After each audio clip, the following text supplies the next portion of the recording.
Bismillahirrahmanirrahim. Assalamualaikum warahmatullahi wabarakatuh. Waalaikumsalam warahmatullahi wabarakatuh. Rabbi shrah li sadri wa yassir li amri wahlul 'uqdatam min lisani yafqahu qawli yafqahu li amma ba'du. Syukur kita mengucapkan kehadirat Allah Subhanahu wa taala pada hari ini dengan rahmat dan karunia-Nya kita dapat berkumpul di ruang diskusi atau bukan diskusi, diseminasi aksi nyata budaya positif. Saya sebagai calon guru penggerak angkatan 10 harus mendiseminasikan budaya positif ini. Salawat dan salam semoga senantiasa tercurah kepada junjungan kita Nabi Muhammad SAW yang telah membawa umatnya dari zaman jahiliyah sampai menuju zaman yang berilmu pengetahuan yang seperti yang kita rasakan pada saat sekarang ini.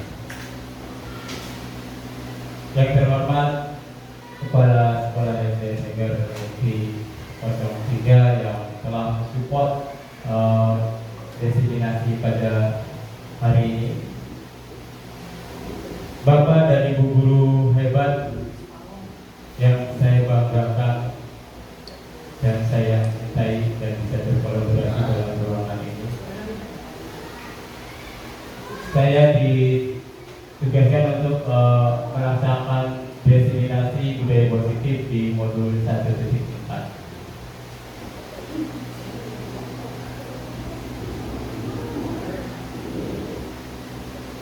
Perkenalkan, saya adalah guru SD Negeri 03 yang mana Bapak dan Ibu guru tahu nama saya Deden Sudrajat. Saya adalah angkatan 10 Kabupaten Bekasi, Jawa Barat. Nah, ini adalah fasilitator saya, Ibu Ian Diana Iskandar dan Bapak Mansur sebagai pengajar praktik di Kabupaten Bekasi. Yuk kita refleksi dulu, kita senyum dulu selama 30 detik. Kenapa disuruh senyum? Karena ini penting. Ya, betul nggak? Untuk mencairkan suasana. Jangan sampai tadi tersenyumnya sendirian. Nanti dianggap orang yang tanda kutip. Nah, ini sebenarnya senyum ini simpel ya Bu, tapi jarang kita melakukannya. Kenapa? Karena mungkin banyak hal-hal yang mengganggu pikiran kita yang membuat kita tidak bisa senyum. Tapi lihatlah, ketika kita bertemu dengan anak-anak, walaupun keadaan apapun anak-anak pasti tersenyum. Tidak akan melihat background gurunya itu di rumahnya bagaimana, tapi dia bahkan tersenyum melihat ibu dan bapak gurunya. Nah, apa yang dari pelajaran senyum ini sangat banyak sekali yang kita pelajari, apalagi untuk siswa didik kita di sekolah. Berikanlah senyum, senyum itu tidak bayar, betul? Senyum itu sedekah katanya. Tapi kita susah untuk melakukan itu. Kenapa? Banyak hal atau rintangan. Kenapa sih orang susah untuk senyum? Apalagi mukanya yang memang sudah kemukaan, mukanya bukan untuk senyum gitu ya. Lain halnya itu, karena udah wataknya mungkin. Tapi kalau kita dibiasakan untuk senyum, menjadikan ladang ibadah untuk kita. Nah, kita refleksi dulu. Tadi saya di luar waktu kebiasaan literasi ada yang namanya kita nyanyi yuk. Nyanyi. Buka mulut tertawa satu kali, ha. Buka mulut tertawa dua kali, ha ha. Buka mulut tertawa tiga kali, ha ha. Buka mulut tertawa tanpa suara. Nah, itu adalah sesuatu yang menyenangkan bagi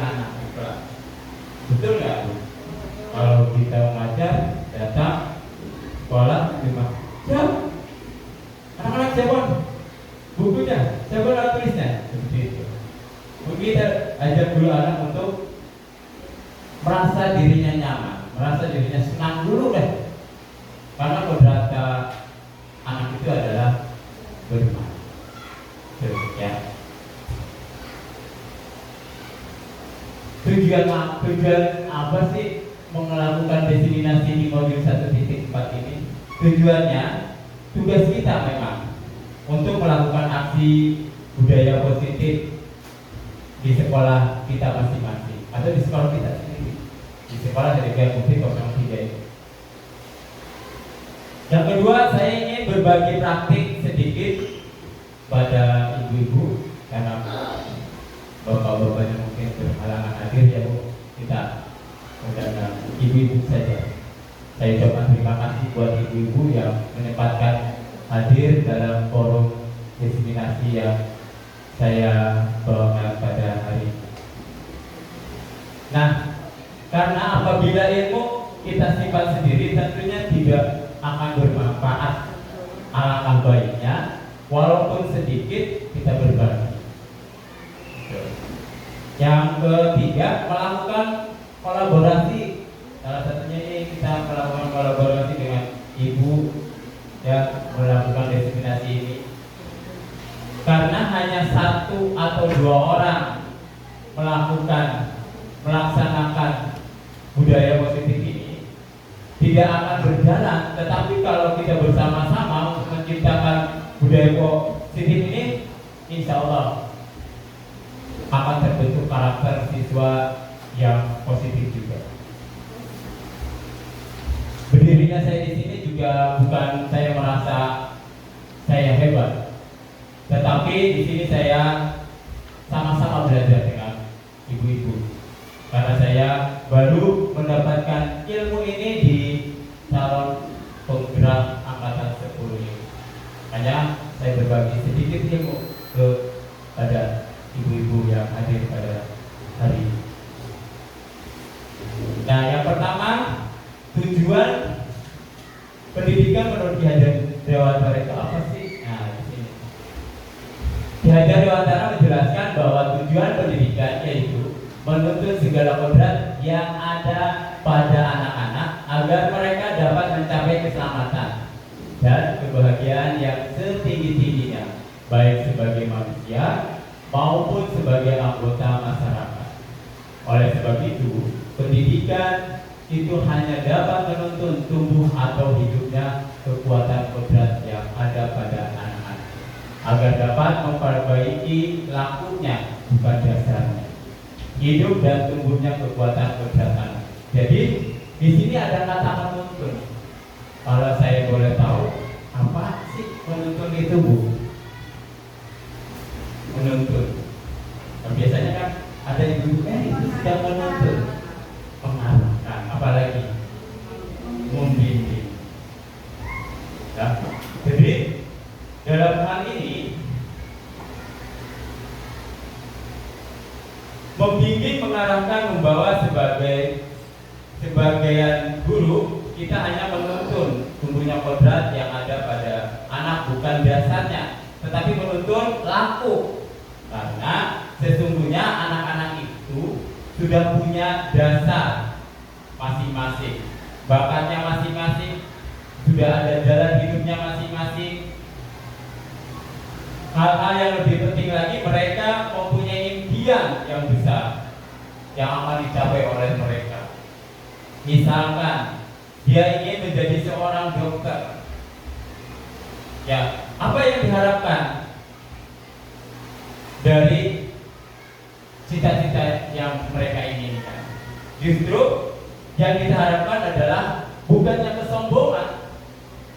Mungkin ada dokter yang hanya meraup, yang penting saya mendapat uang banyak, tetapi tidak ada peduli sosial.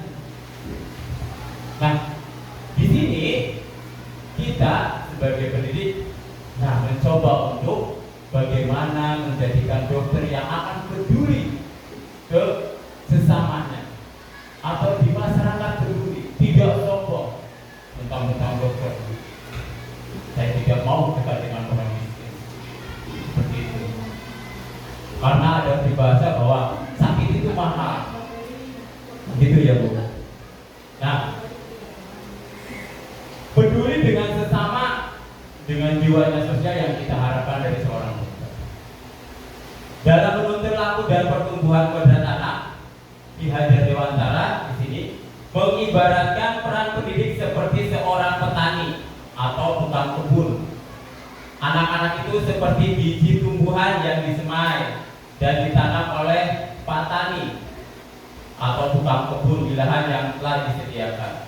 Anak-anak itu bagaikan bulu-bulu jagung yang ditanam. Bila biji jagung ditempatkan di tanah yang subur dengan mendapatkan sinar matahari dan pengairan yang baik, maka biji jagung adalah biji yang kurang baik, kualitasnya akan jelek dan tumbuh dengan jelek juga kalau lahannya jelek. Tetapi kalau lahannya subur, maka jagung itu akan tumbuh menjadi subur. Demikian sebaliknya, jika lahannya tidak subur, maka biji jagung itu tidak akan tumbuh menjadi jagung-jagung yang banyak. Nah, dalam proses menuntun, anak diberi kebebasan, namun sebagai pamong pendidik dalam memberi tuntunan dan arahan agar anak tidak kehilangan arah dan membahayakan dirinya. Nah, seorang pamong atau pengasuh dapat memberikan tuntunan agar tidak menemukan kemerdekaannya dalam belajar. Anak juga secara sadar memahami bahwa kemerdekaan dirinya juga mempengaruhi kemerdekaan orang lain. Oleh sebab itu, tuntunan seorang guru mampu mengelola dirinya untuk hidup bersama dengan orang lain, menjadi manusia dan anggota masyarakat. Ki Hajar Dewantara juga mengingatkan para pendidik untuk tetap membuka, namun tetap waspada terhadap perubahan-perubahan yang terjadi. Waspadalah, carilah barang-barang yang bermanfaat untuk kita, yang dapat menambah kekayaan kita dalam hal kultur lahir atau batin. Jangan sampai meniru, hendaknya barang baru tersebut diselaraskan lebih dahulu. Ki Hajar Dewantara menggunakan barang-barang sebagai simbol dari tersedianya hal-hal yang dapat kita tiru, namun selalu menjadi pertimbangan bahwa Indonesia memiliki potensi-potensi kultur yang dapat dijadikan sebagai sumber belajar. Kekuatan sosial kultur menjadi proses menebalkan kekuatan kodrat anak yang masih samar-samar. Pendidikan bertujuan untuk menuntun atau membantu anak untuk menebalkan garis yang samar-samar agar dapat memperbaiki lakunya untuk menjadi manusia seutuhnya. Jadi, anak bukan kertas kosong yang harus bisa digambar sesuai dengan keinginan orang dewasa. Jadi di sini bahwa kertas itu tinggal menebalkan kita, bukan menggambar, tetapi menebalkan garis-garis yang tipis menjadi besar. Itulah pendidikan yang diajarkan oleh Ki Hajar Dewantara, bahwa kita hanya menebalkan karena kodrat anak itu sudah ada kodrat alam dan kodrat zaman. Tujuan dari pendidikan menurut Ki Hajar Dewantara salah satunya menciptakan budaya positif. Kita lihat budaya positif di sekolah. Ini budaya positif di sekolah ialah nilai-nilai keyakinan dan kebiasaan-kebiasaan di sekolah yang berpihak pada murid agar murid dapat berkembang menjadi pribadi yang kritis, penuh hormat dan bertanggung jawab. Nah, budaya positif ini sudah dilakukan di kita nggak, Bu? Apa contohnya? Kalau sudah dilakukan, ya? Iya, betul. Apalagi? Tiket di kelas, apalagi? Itu kita tidak sadar bahwa kita juga sudah melakukan budaya positif.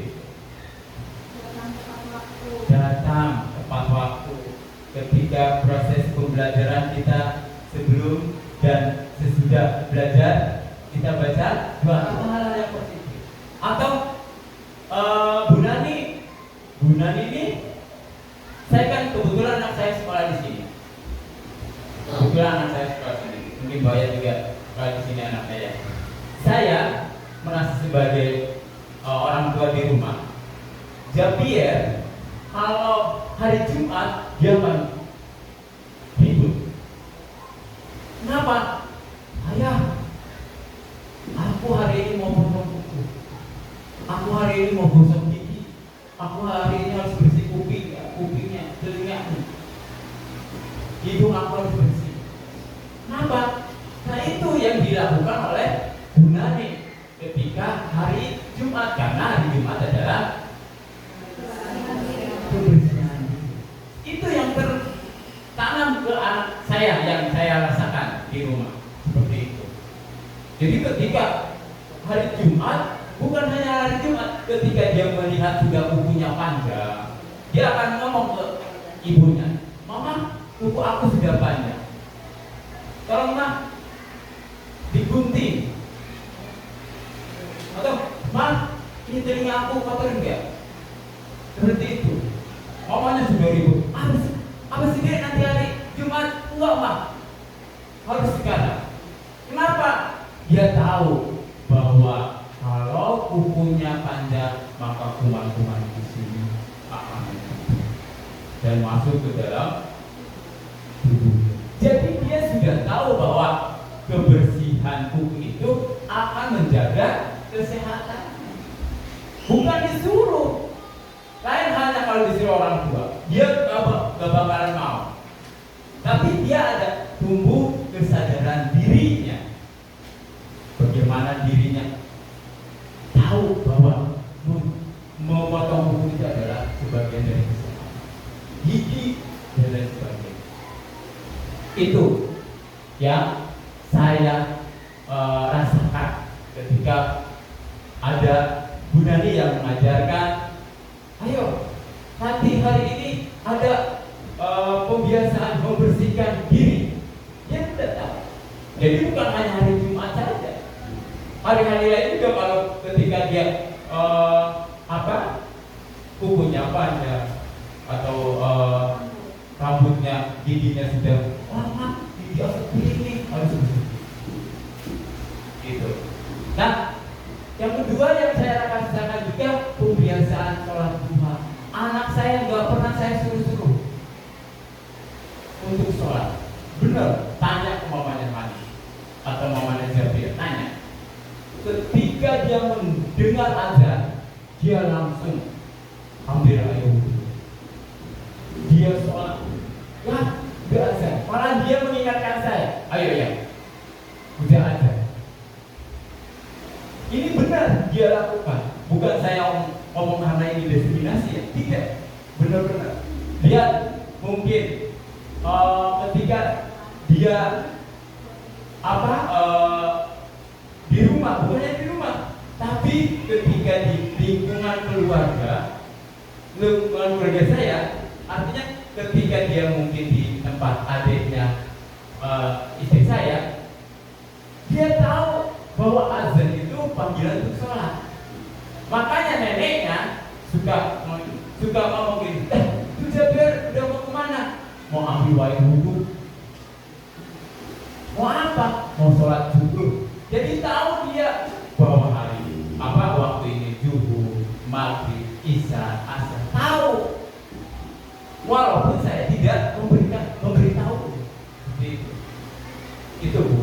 Itu yang namanya budaya positif yang sudah ditanamkan di dampaknya itu tadi. Karena anak saya kebetulan sekolah di sini, jadi tahu di rumah. Oh iya. Pembelajaran juga buat saya. Ketika anak saya seperti itu, mungkin saya juga bisa menerapkan di kelas saya. Ya, jadi ini nih ada hal baru nih. Ternyata anak akan membawa ke rumahnya, di dalam keluarganya akan terbentuk motivasi dirinya, bukan motivasi dari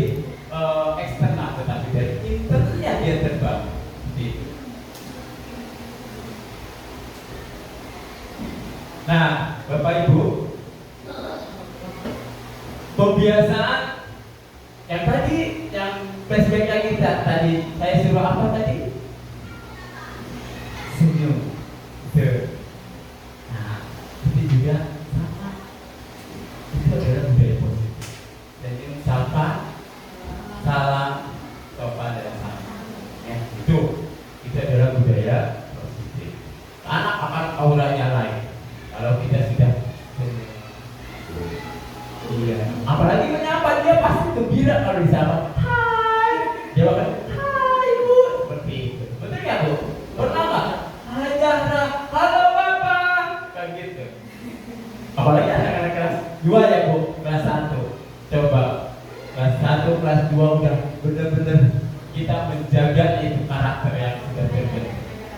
Ya. Apalagi kalau misalkan Ibu bisa lihat, kalau misalkan di YouTube atau di TikTok ya, ada yang gitu ya. Ayo pilih, mau yang mana? Mau yang salib? Mau yang peluk? Mau yang tos? Atau yang mana? Dia akan memilih dengan sendirinya. Berarti kebebasan dia memilih. Sama perasaan saya ingin dipeluk Bu, Pak. Perasaan saya ingin salib. Ada yang tos. Wah, semangat. Itu nanti kalau di semester yang akan datang kita coba terapkan. Mudah-mudahan kita konsisten untuk melakukan itu. Nah, untuk membentuk yang tadi itu kita perlu yang namanya membentuk karakter siswa dengan profil pelajar Pancasila. Tahu profil pelajar Pancasila Bu? Mandiri, gotong royong, kreatif, bernalar kritis, berkebinekaan global, takwa pada apa? Tuhan yang Maha Esa. Ya, itu. Sudah benar. Kita lakukan. Lalu apa? Kebiasaan sholat duha, berdoa di kelas sebelum dan sesudah pembelajaran. Bernalar kritis apa? Ketika anak kita mengajukan pertanyaan, ayo siapa yang tahu nih soal ini? Bilang, saya Bu, saya. Gitu. Sudah benar. Gotong royong apa? Kita berbagi. Mandiri yang kita lakukan tadi sama si Juna, ya, dia berani tampil ke depan bercerita, dia juga sebenarnya ingin bercerita banyak, cuma karena masih malu-malu. Nah itu akan nanti terbentuk Bu. Kalau sudah dia berani ke depan, nanti dia akan terbayang lagi. Saya minggu depan ingin ke depan lagi. Ternyata ke depan itu asik. Apalagi kasih tepuk sama teman-teman. Ayo jumpa. Itu adalah budaya yang positif, membentuk karakter siswa untuk berani tampil ke depan. Kreatif. Apa kreatif? Ada yang tahu kreatif? Setiap hari Selasa, hasta karya. Ya, jadi bagaimana anak, misalkan kita kasih kertas ini silahkan mau dijadikan apa? Atau kita kasih botol, coba anak kasih botol. Nah, kamu tahu ini botol? Tahu? Coba kreasikan. Kamu akan tutup apa di botol ini? Mungkin ada anak, saya mau bikin ini Pak, gelas dari botol. Atau saya mau bikin mobil-mobilan Pak, ini bisa. Nah itu adalah kekreatifan mereka masih. Gitu.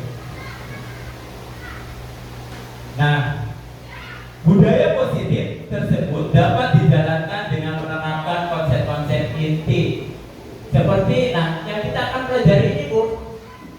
Ya, 7 materi ini ke depannya kita akan belajar. Ada perubahan paradigma belajar, disiplin positif, kebutuhan dasar manusia, motivasi perilaku manusia, restitusi posisi kontrol, keyakinan kelas, segitiga restitusi. Ini kedepannya yang akan kita pelajari atau belajar sama-sama. Karena saya juga bukan merasa saya pintar di sini. Mari kita sharing sama-sama. Ya, berbagi ilmu tadi yang saya katakan. Walaupun sedikit tapi kita berbagi. Ya, karena kalau disimpan maka ilmu itu tidak akan bermanfaat. Walaupun sedikit ilmu itu akan bermanfaat. Ya, kita mulai. Jadi kita lihat ini perubahan paradigma baru. Nah ini perubahan paradigma belajar. Nah, perubahan paradigma belajar di sini dalam membangun budaya positif sekolah agar dapat menyediakan lingkungan yang positif, aman dan nyaman, agar siswa mampu berpikir, bertindak dan menciptakan dengan merdeka, mandiri dan bertanggung jawab. Pendidikan idealnya berorientasi pada murid, bukan berpusat pada murid. Artinya proses pembelajaran harus disesuaikan dengan kebutuhan, kemampuan dan minat peserta didik sehingga mereka dapat mengembangkan potensi.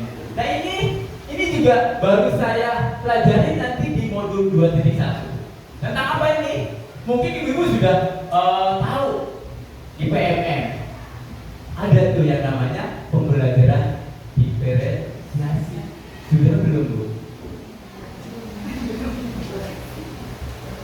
Kalau membuka PMM ada yang namanya pembelajaran berdiferensiasi. Nah ini saya juga baru belajar hari ini. Mungkin saya akan berkolaborasi dengan teman-teman.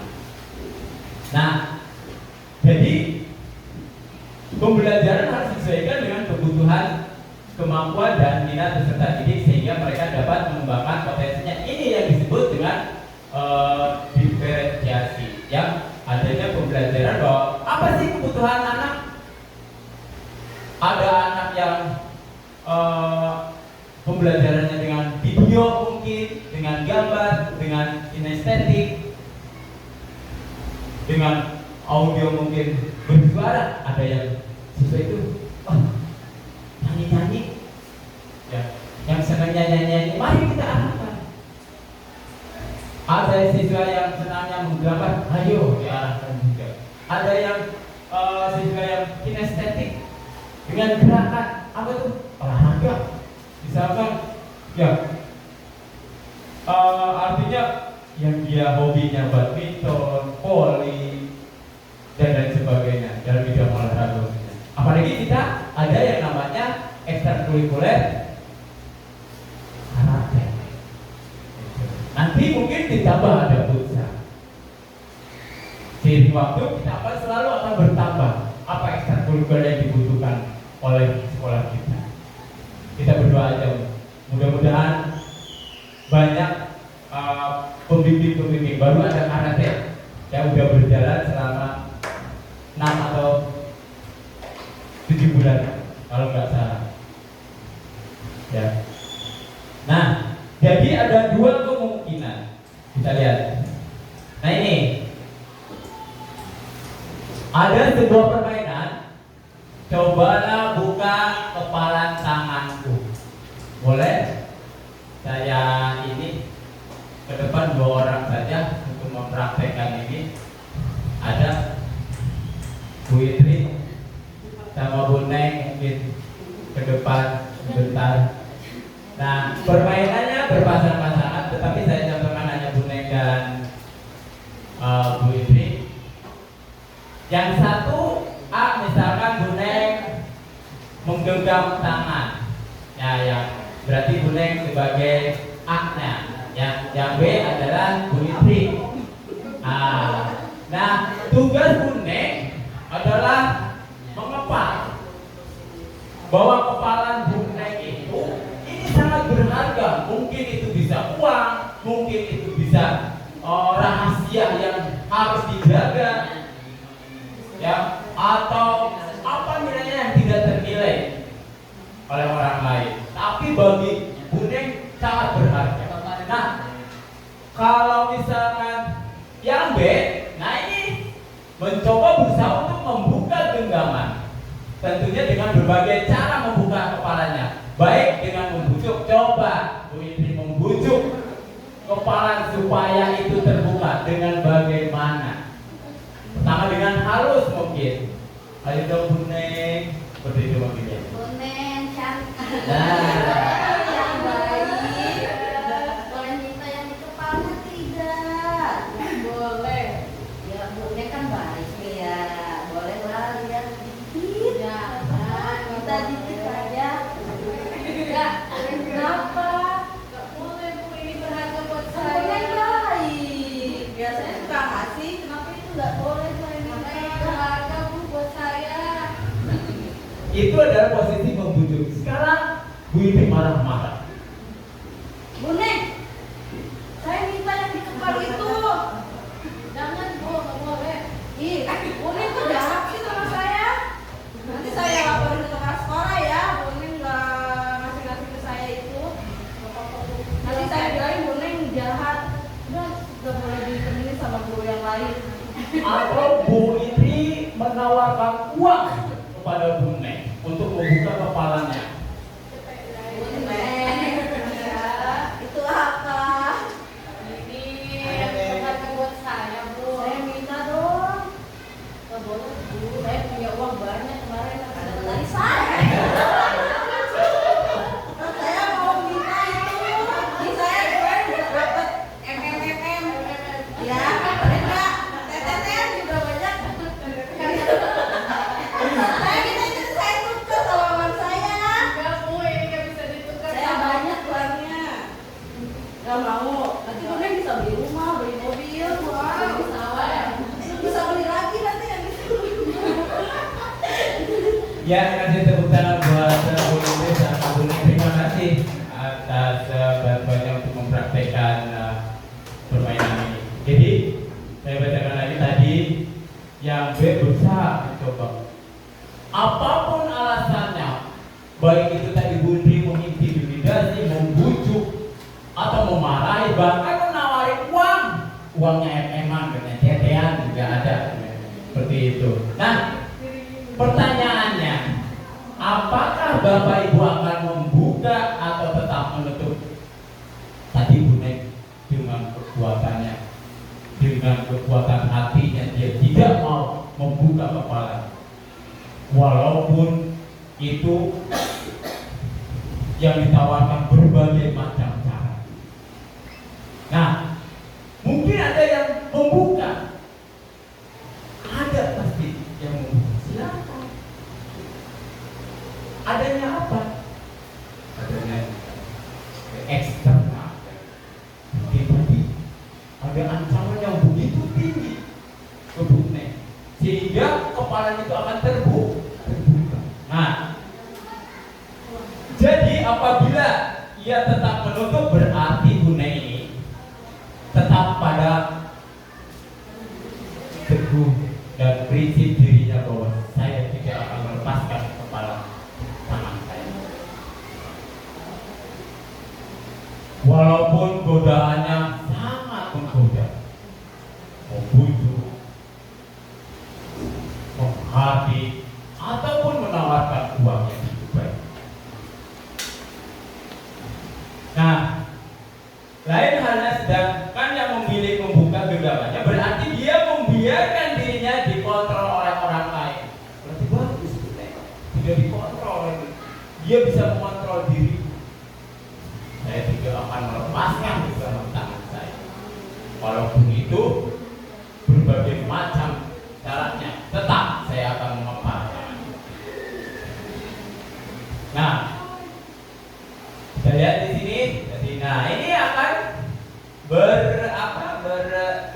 berkesinambungan dengan, menurut Dr. William Glasser, ada 4 ilusi kontrol. Nah ini ilusi guru mengontrol murid. Nah ini tahu nggak Bu? Saya juga baru tahu ada ilusi guru mengontrol murid. Apa sih? Ada yang tahu nggak?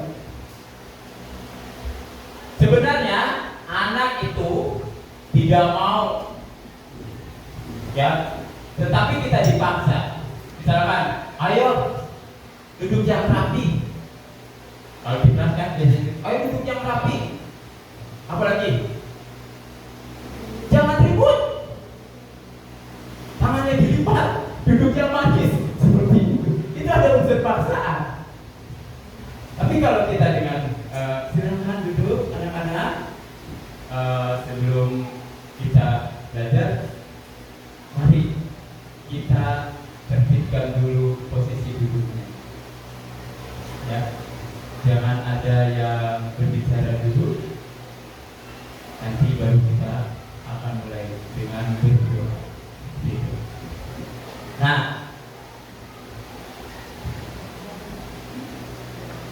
ada juga dia tadi yang ayo duduk, dia akan mendengarkan hanya kepada ibu, yang tidak mendengarkan kepada orang lain.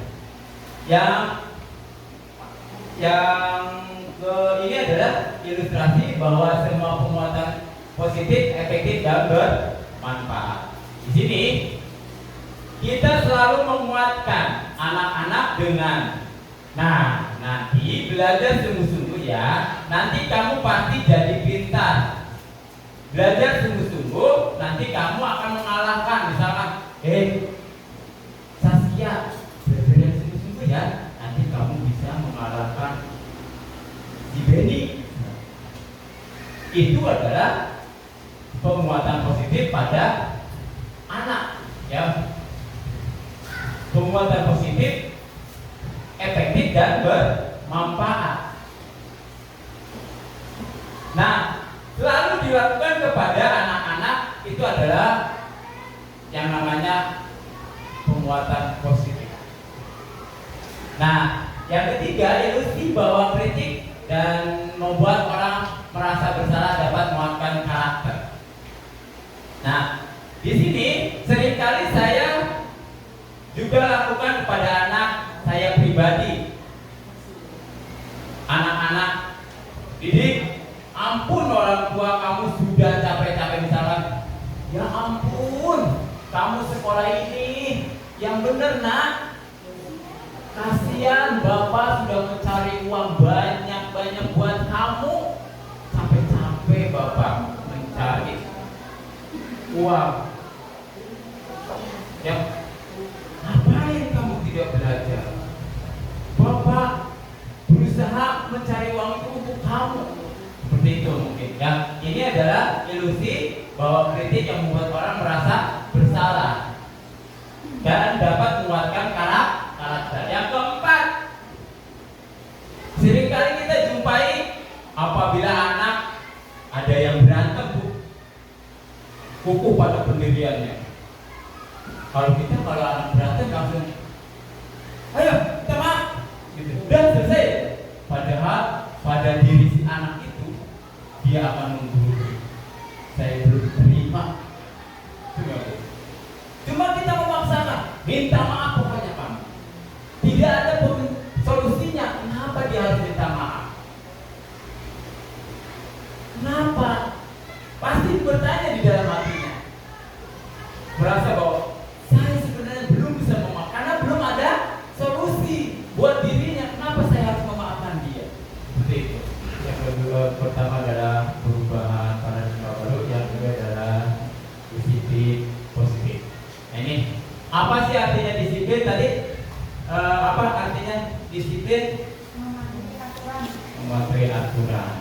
Nah, kalau menurut bahasa Latin yang artinya belajar disiplin, makna disiplin adalah belajar kontrol diri dengan menggali potensi kita agar tercapai tujuan mulia, yaitu sesuatu menjadi seseorang yang kita inginkan berdasarkan nilai-nilai yang kita hargai. Namun dalam budaya kita, makna kata disiplin telah berubah menjadi sesuatu yang dilakukan seseorang pada orang lain untuk mendapatkan kepatuhan.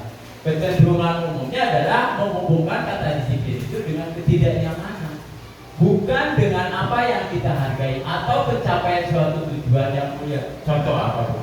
Nih, ketidaknyamanan. Kok disiplin itu ketidaknyamanan? Apa sih? Mungkin di masyarakat hal yang kecil aja. Membuang sampah. Apa tuh ketidaknyamanannya? Ketika kita membuang sampah misalkan ke tong sampah, berarti ada yang melihat ya. Tapi kalau kita nggak ada kesadaran bahwa sampah itu akan mengakibatkan banjir, mengakibatkan penyakit, maka hal itu tidak akan kita lakukan. Mungkin kita akan buang sampah aja sembarangan. Tetapi kalau sudah dilihat, ada misalkan gitu ya, ada Pak RT nggak boleh buang sembarangan, atau ada polisi kebersihan misalnya, apa namanya? Yang di Pemda itu namanya apa sih? Dinas kebersihan. Kita lihat di lingkungan kita di sini, tuh, yang di depan sekolah kita kan sudah diangkut sampahnya banyak lagi. Kenapa? Karena tidak disiplin. Ya, membuang sampahnya pada yang sudah ditentukan. Ini tidak. Jadi orang enak. Tidak ada buangan. Atau hal kecil, ibu pernah berkendara. Pernah? Apa tuh? Helm. Ya. Ibu pasti kalau pakai helm itu identiknya dengan razia. Ya. Takut kalau nggak pakai, takut sama ponakan. Tidak berarti disiplin di sini bahwa tidak nyaman pakai helm itu karena ada razia. Tapi kalau sudah meyakini bahwa helm itu adalah bagian dari apa? Keselamatan. Cuci tangan bagian dari apa? Kesehatan. Ya, untuk bersih. Kesehatan. Ketika COVID, ya, COVID, berarti kita memakai pada satpol PP nih dibuka aja. Padahal itu kesehatan. Saya bagi siapa? Bagi kita. Nanti kalau kena, yang ada kita masuk rumah sakit. Iya, kalau selamat. Seperti itu. Nah, jadi atau ada lagi orang tua akan memasukkan, bukan, mungkin saya juga ya merasa punya anak yang sudah dewasa, nanti ibu juga kalau misalkan sudah yang punya dewasa koneksi, mungkin yang sudah akan remaja ya, pasti Bu Nexi akan memilih sekolah yang akan disiplin, itu ya Bu Nexi. Itu sekolahnya disiplin, keluarnya jam 4, nyaman bagi kita, tapi bagi anak nyaman tidak. Seperti itu. Ya, itu adanya ke negara. Nah, ini yang disebut disiplin, ada ketidaknyamanan bagi yang menggunakan. Ya.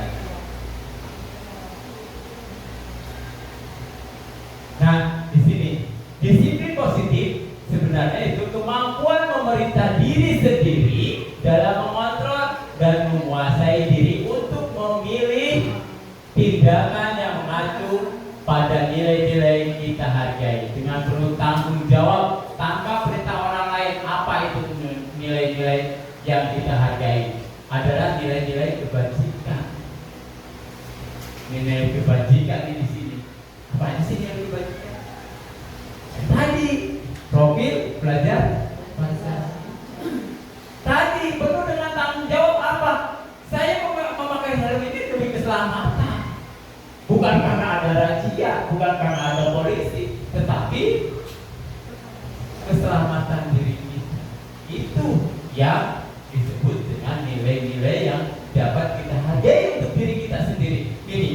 diri kita sendiri, yaitu keselamatan. Jadi adanya tanggung jawab ke kita, balik lagi ke diri kita yang tidak diperintahkan. Misalkan anak kita, nak pakai helm, ada raja di depan, kamu harus pakai helm. Berarti itu ada perintah dari orang lain, ya dari orang tua, bahwa kamu harus pakai helm karena ada raja di depan, ada pak polisi. Tapi tidak ada unsur dari diri anak tersebut, ayah, aku pakai helm ini karena aku ingin selamat. Ini ya, jadi ada perintah dari orang lain, penuh tanpa adanya perintah. Tapi tadi diperintahkan sama orang tua, kamu pakai helm, nanti kena razia, gitu ya. Disiplin positif lebih ke arah disiplin diri yang dapat memperoleh dalam melakukan segala tindakan. Ini ya, disiplin ini dalam hal pembelajaran, dia selalu mengikuti pembelajaran. Disiplin positif juga dapat membuat murid memahami dan menyadari berdasarkan motivasi internal. Ada motivasi dari dirinya tadi ya. Ya, aku memakai helm itu karena keselamatan. Ya, cuci tangan itu karena aku ingin sehat. Ya, apa lagi?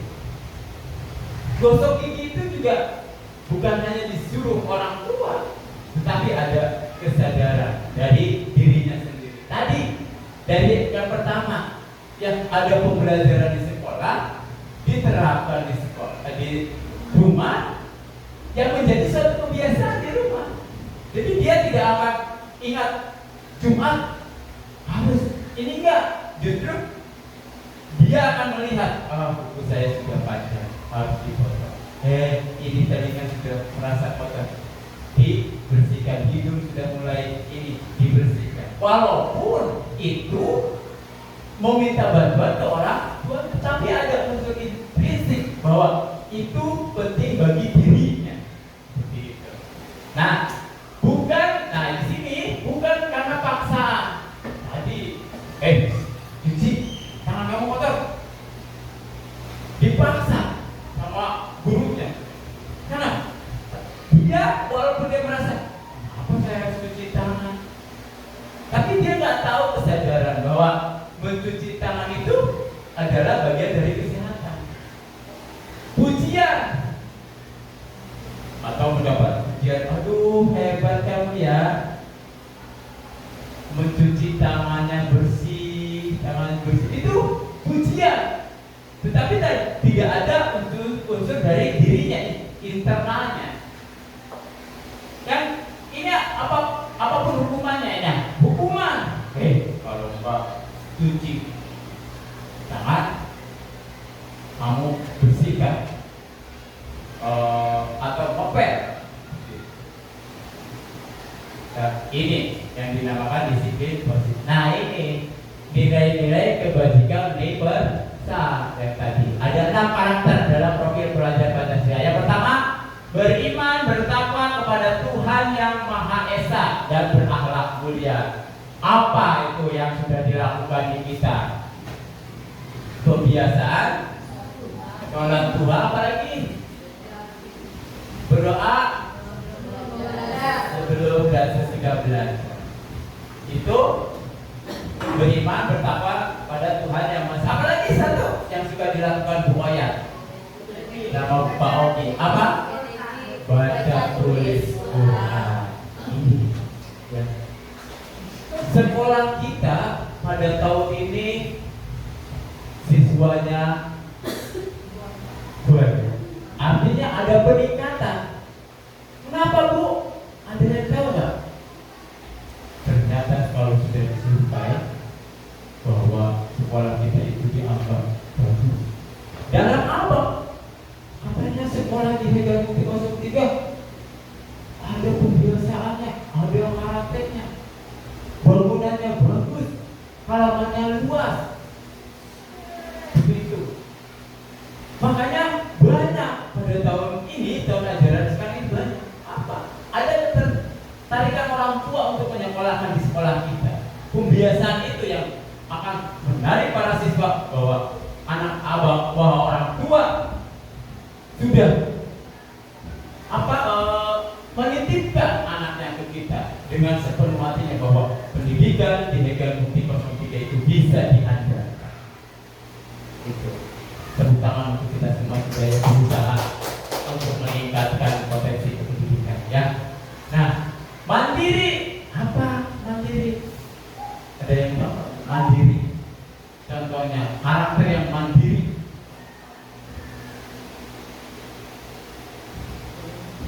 Contohnya misalkan anak disuruh, bukan disuruh, anak siapa yang mau ke depan membacakan puisi atau bernyanyi, itu adalah kemandirian. Bahwa wah, saya ini ingin untuk membangun dirinya untuk bisa. Saya bisa nih. Jadi ada dorongan pribadi, ya saya bisa ke depan. Kenapa dia nggak bisa? Kenapa dia bisa, saya nggak bisa? Kebinekaan global. Nah ini.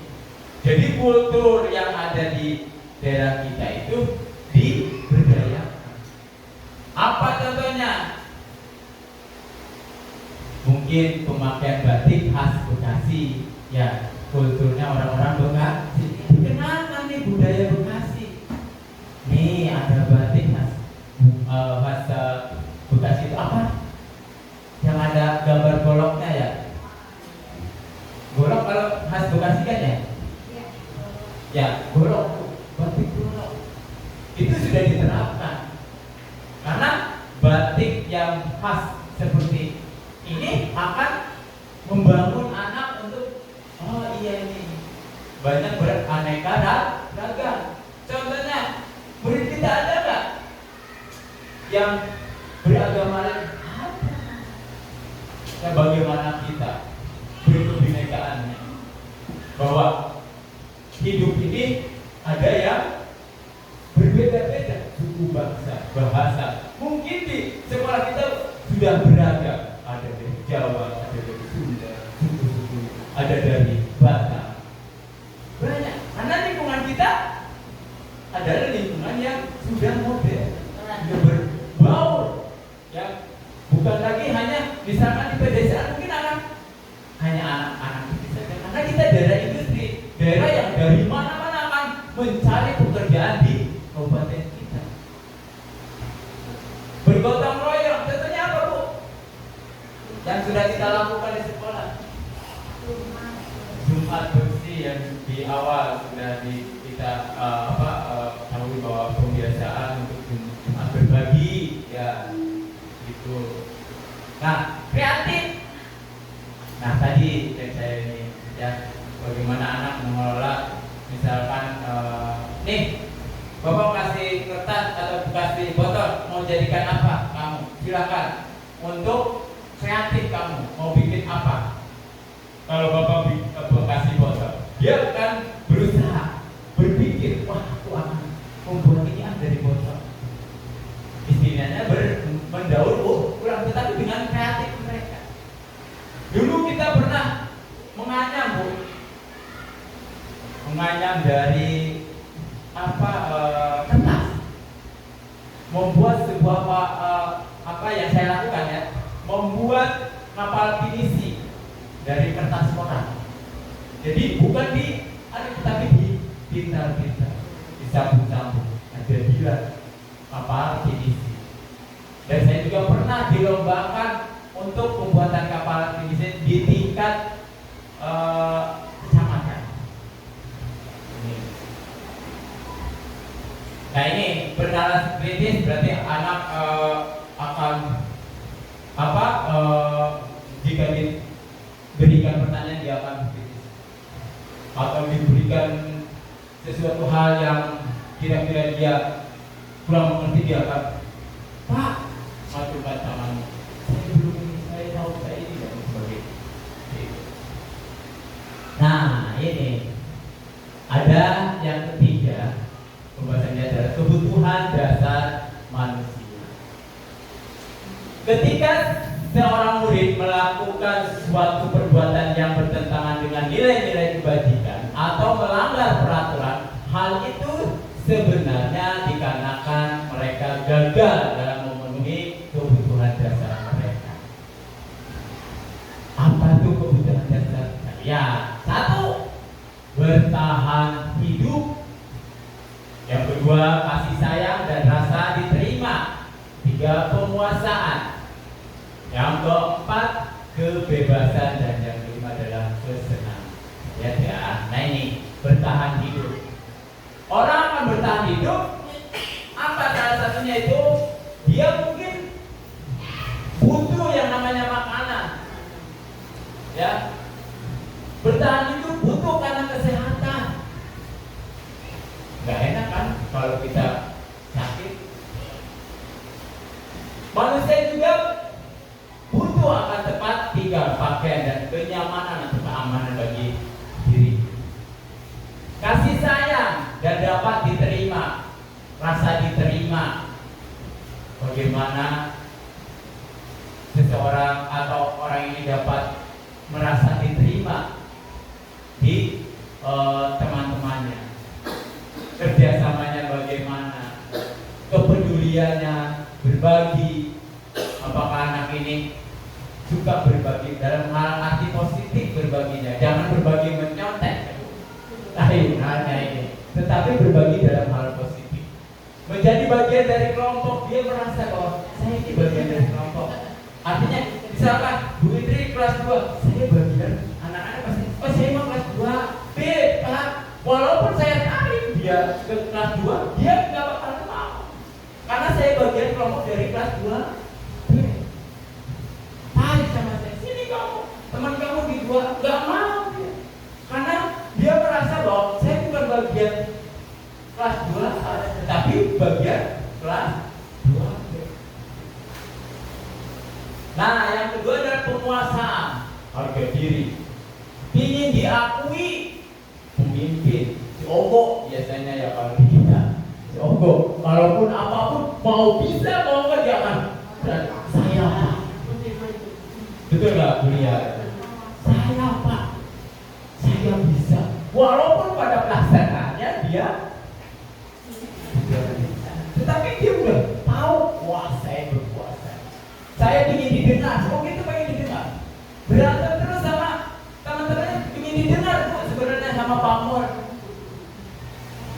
Pak, obrol lagi. Padahal kalau kita sedih, begitu, kita rangkul, kenapa? Seperti ini. Mungkin kita akan bukan mencarikan solusi, tetapi dia akan mencari solusinya sendiri. Kenapa? Apa yang dia butuhkan? Nah, ya, ini keinginan untuk dianggap si Ogo lagi ya, betul nggak? Si Ogo ingin dianggap ibu aku, ini aku Pak, aku. Jadi ada dasar akunya si Ogo itu. Berprestasi nggak si Ogo? Kan? Jadi kelemahannya dia akan di sininya. Tetapi Ogo ini ingin diakui, ingin didengar bagaimana harga dirinya, ya, walaupun pimpinannya sudah tahu ya. Nah, ini kebebasan. Si anak akan mandiri, ya, memiliki pilihan. Jadi kebebasan untuk memilih, mencoba hal baru, mampu mengendalikan arah dirinya. Nah, ya ini yang kesenangan nih anak. Mungkin dalam kelas itu anak ada yang inginnya senang atau bermain, antusias kalau di ini. Biasanya siapa kalau di kelas 1 A itu luar ya, antusias luar. Siapa yang suka bermain di dalam kelas? Ada Pak? Pasti ada.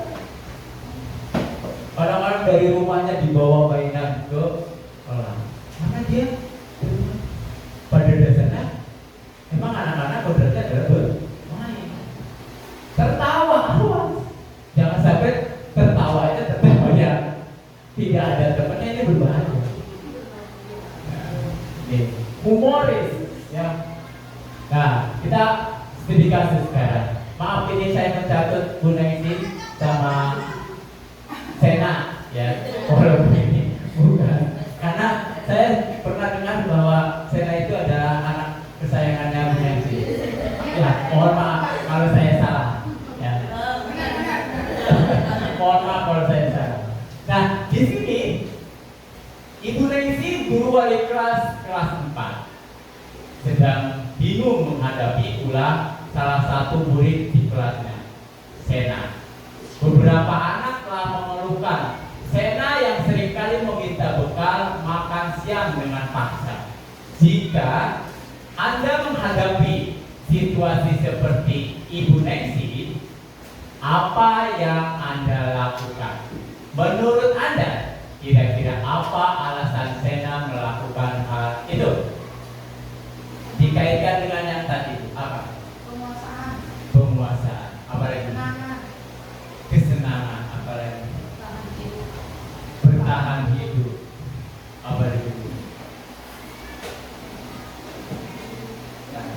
Kebebasan. Ya. Ini yang 4 ini. Ya.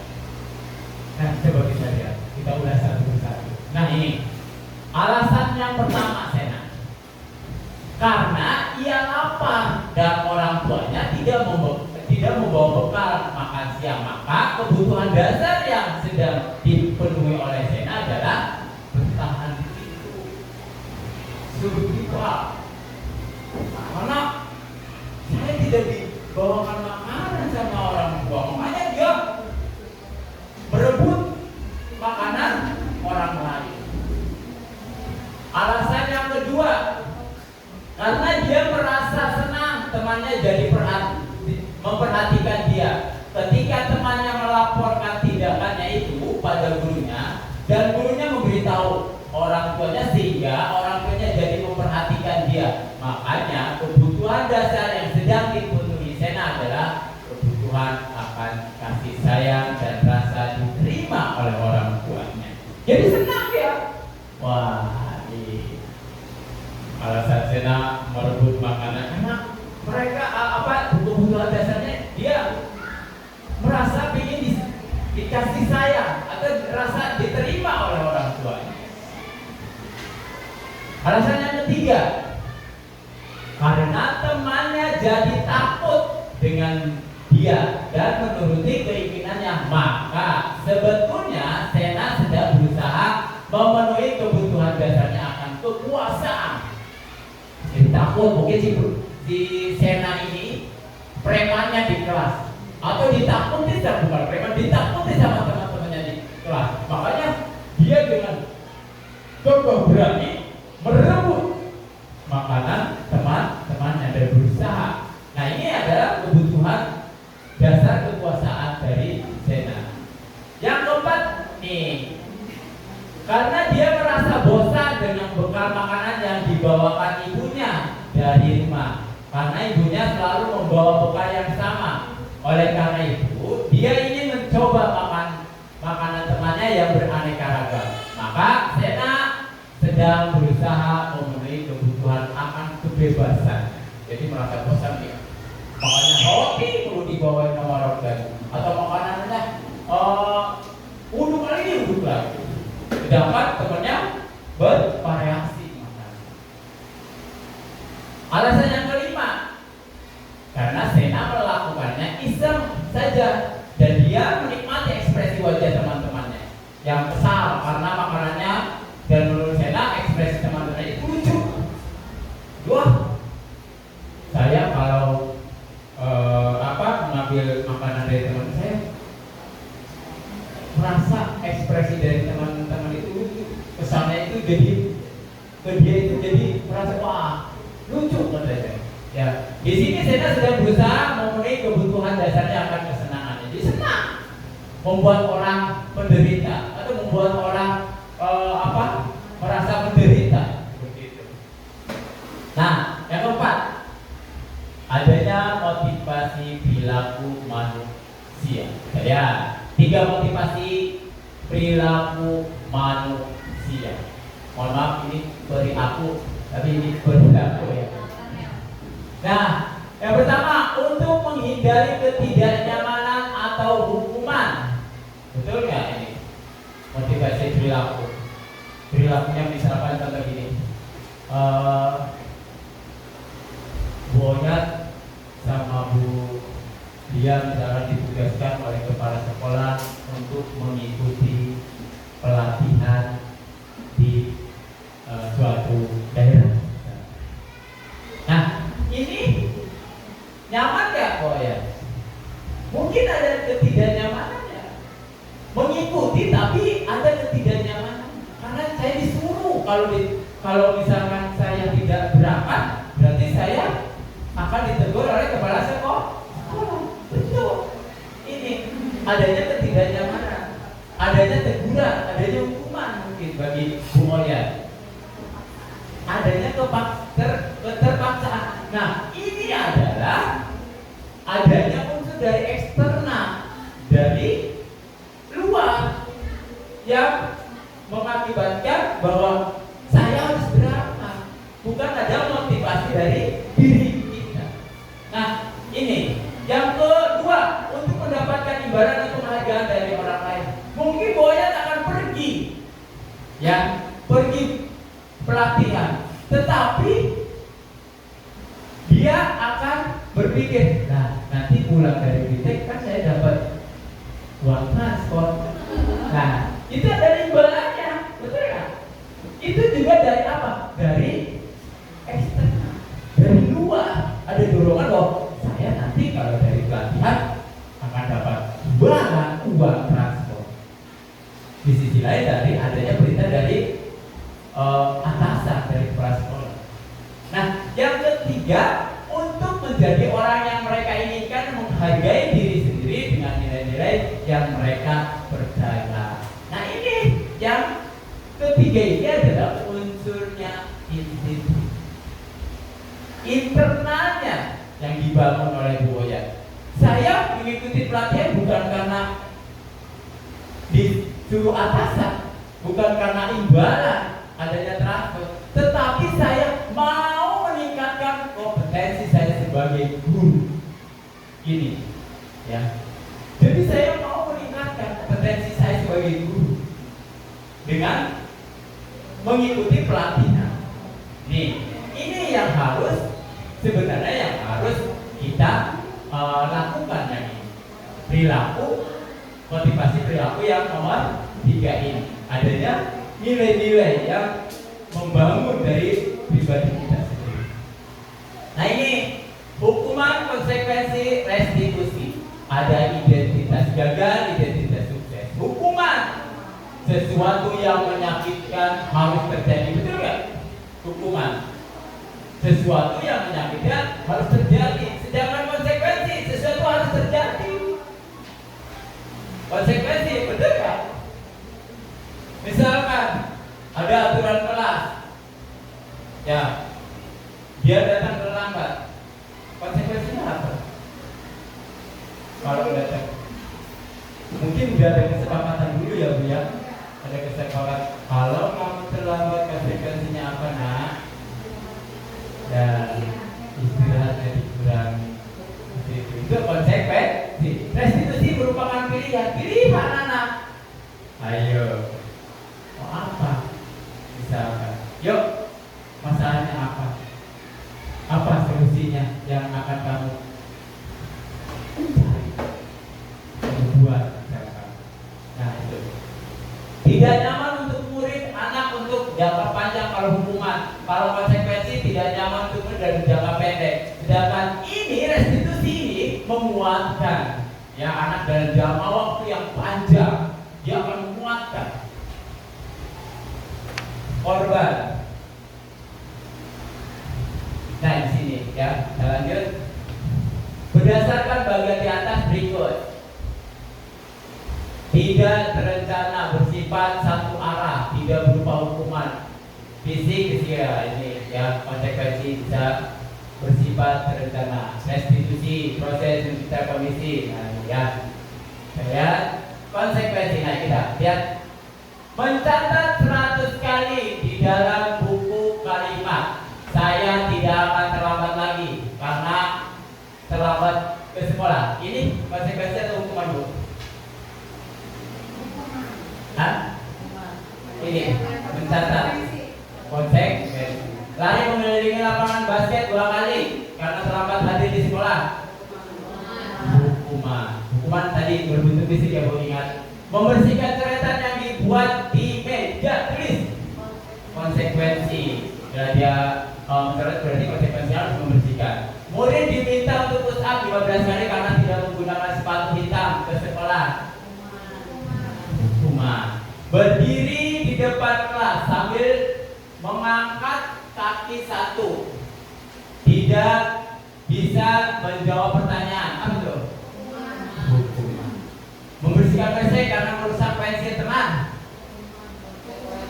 Apa ini? Di sini. Hukuman ya, karena berbentuk fisik. Lari keliling lapangan karena terlambat 10 menit saat pelajaran PJOK. Restitusi. Nih, guru sebagai penghukum ada 5 kontrol. Restitusi. Dari ini ada penghukum, pembuat merasa bersalah, teman, pemantau, dan manajer. Kita lihat. Ini kita lewat ini. Nah ini 5 fungsi kontrol. Ini kata-kata yang harus kita ingat. Menghardik. Nah, nggak boleh nih penghukum ini sini menghardik. Terus bagi guru akan berkata kamu ya di sini. Kalau kamu tidak melakukannya, awas ya, rasakan. Ini hasilnya murid akan memberontak, menyalahkan orang lain dan berbohong. Ya ini. Murid akan berkata apa? Biarkan saja. Nanti juga marah lagi. Ya, dampaknya apa? Mengulangi kesalahannya. Membuat rasa bersalah itu berceramah dan mengatakan seharusnya. Ini membuat rasa bersalah dan kata-kata seharusnya. Ibu kecewa. Ada lagi bagi guru, kamu seharusnya. Nah ini kata-katanya seperti ini. Bunyinya, hasilnya akan menyembunyikan, menyangka dan berbohong. Murid meletakkan guru di dalam dunia yang berkuasa dan hasilnya murid akan maafkan saya dan akan di sini membuat rasa bersalah, dia akan merasa rendah diri.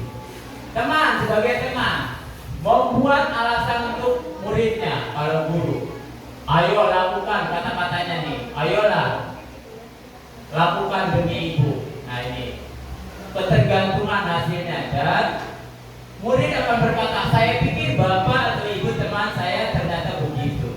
Nah lemahnya di sini kalau sebagai teman lemah tidak mandiri, akan tergantung. Ya, pemantau menghindari dan mengukur.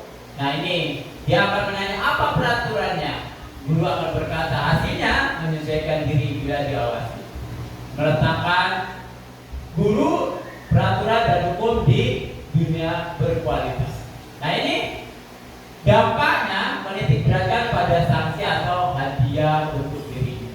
Manajer mengajukan pertanyaan apa? Nah ini kalau sebagai manajer ini ya ini sangat ideal bagi guru. Tetapi kita selalu ada paling banter katanya sebagai teman ya Bu ya. Ayolah nak lakukan demi ibu seperti itu kata-kata. Masa kamu tidak mau ibu berikan sesuatu gitu ya.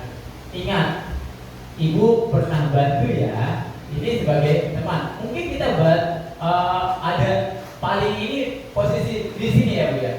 Nah yang idealnya kita sebagai guru di posisi ini.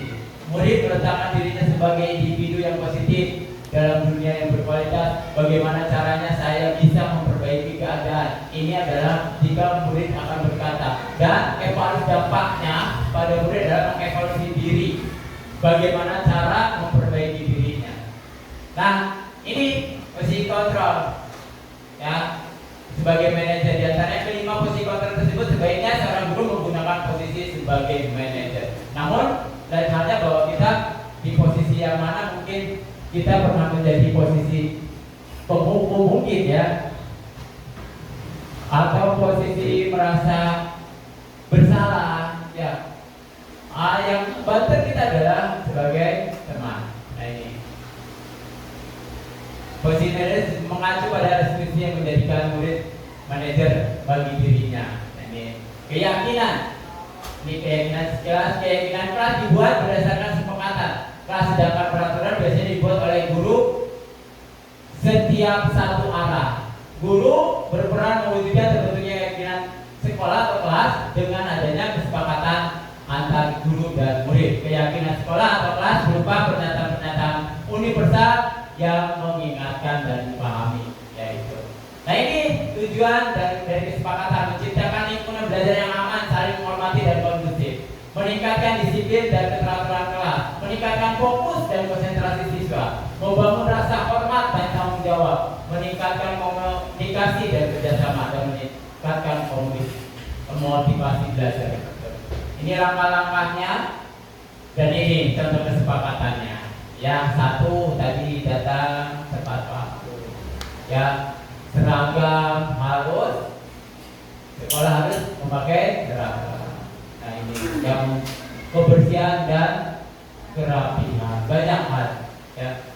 Nah, yang terakhir Bu, ini segitiga restitusi. Segitiga restitusi adalah suatu proses dialog yang dijalankan oleh guru atau orang tua agar menghasilkan murid anak yang mandiri dan bertanggung jawab. Ini tahapannya: menstabilkan identitas, validasi tindakan yang salah, menanyakan keyakinan. Ya, ini kita lewat. Nah, ini menstabilkan identitas apa?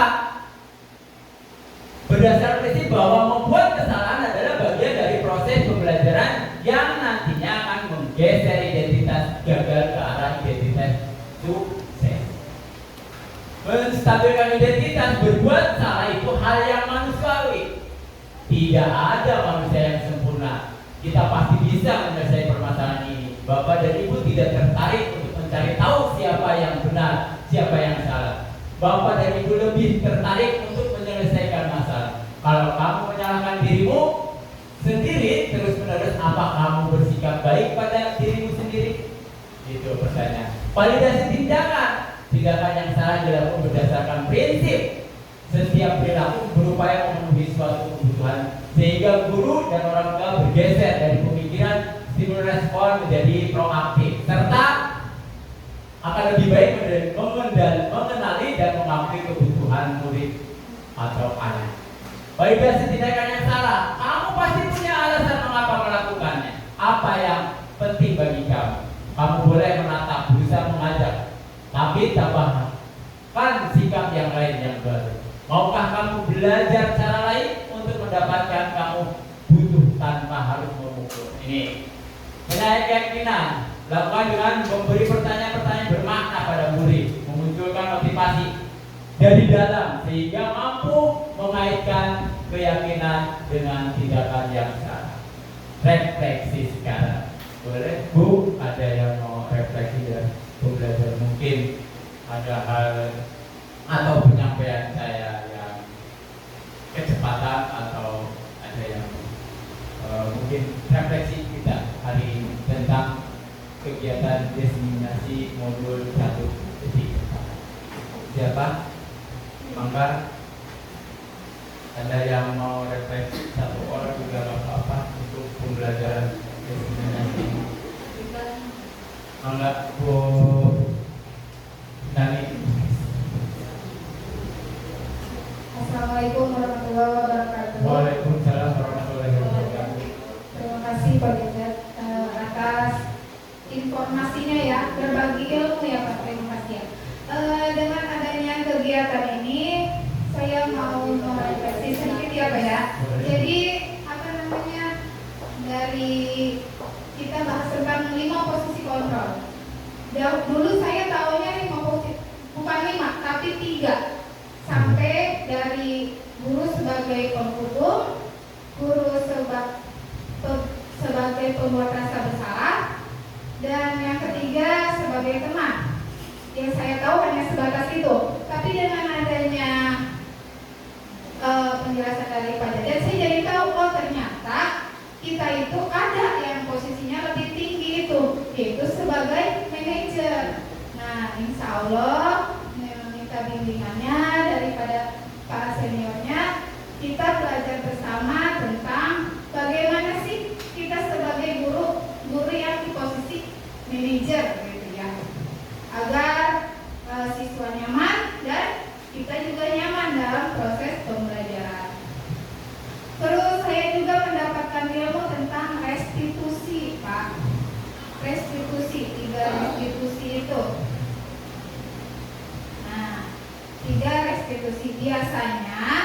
kalau di sekolah kita ada kasus itu, biasanya saya kurang paham gitu, langsung ke inti permasalahan. Jadi dengan adanya penjelasan dari Pak Jadet ini, saya jadi tahu, oh berarti saya tuh harus menstabilkan identitas dulu. Jadi seperti itu. Biasanya orang dengan masalahnya emosi, saya juga menanganinya juga ikut emosi. Jadi seperti itu. Oh, jadi sekarang pengetahuan saya jadi bertambah. Oh, ternyata kita itu harus menstabilkan identitas, harus validasi tindakan yang salah, dan harus menanyakan keyakinannya dulu. Ini banyak ilmunya ya Pak ya. Terima kasih. Oke, terima kasih Bu Nani yang sudah merefleksi kegiatan pada hari ini. Untuk selanjutnya mungkin diseminasi saya akhiri dengan mengucapkan alhamdulillahirobbilalamin. Mudah-mudahan ilmu yang saya bagikan sedikit ya Bu, bukan saya mengajari, hanya saya ingin berbagi ilmu sedikit yang saya dapatkan dari program Guru Penggerak ini. Saya ucapkan terima kasih banyak Ibu sudah menghadiri undangan saya pada kegiatan hari ini. Jangan bosan-bosan nanti kalau ada kegiatan seperti ini. Juga saya mohon untuk mensupport kegiatan apa yang, karena ilmu ini cukup bermanfaat bagi kita, khususnya bagi lingkungan sekolah. Terima kasih banyak. Saya akhiri diseminasi kali ini dengan mengucapkan wassalamualaikum warahmatullahi wabarakatuh.